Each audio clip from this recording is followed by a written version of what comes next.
पंचवीस वृक्ष तोड ही थांबवण्यासाठी आता शिवसेना आपल्यासोबत बोलले अजय बोरस्ते काय सांगाल आज आपण या ठिकाणी आंदोलन करताय? नाशिक महापालिकेचं डोकं ठिकाण्यावर आहे का? 1800 झाडांची कत्तल साधू संतांसाठी नाही, संधी साधूंसाठी केली जात आहे.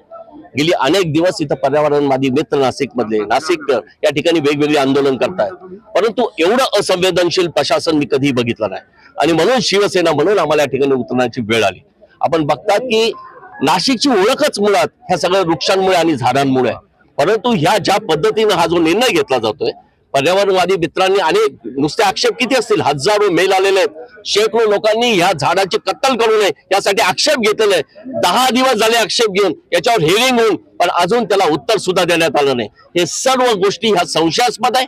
कोणीतरी ठेकेदार डोळ्यासमोर ठेवून हे सगळं काम केलं जातंय असा आमचा स्पष्ट आरोप आहे. आणि म्हणून शिवसेना आज या ठिकाणी आली आहे. शिवसेना आमच्या सर्व पर्यावरणवादी मित्रांबरोबर असेल, राजू देसले असतील, आमचे अनेक मित्र असतील जे या ठिकाणी अनेक वेगवेगळी आंदोलनं करतायत, त्यांच्याबरोबर शिवसेना आहे. शिवसेना इथल्या पारंबीला सुद्धा हात लावू देणार नाही, हा शिवसेनेचा पण आहे.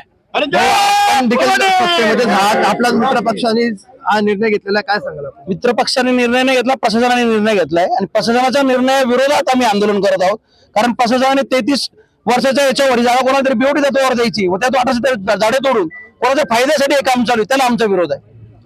खरं तर आता शिवसेनेतर्फे या ठिकाणी आंदोलन करण्यात येत आहे. त्यांची मागणी की या ठिकाणी प्रारंभीला सुद्धा हात लागणार नाही. लोकशिवायसाठी राहुल वाघ, नाशिक.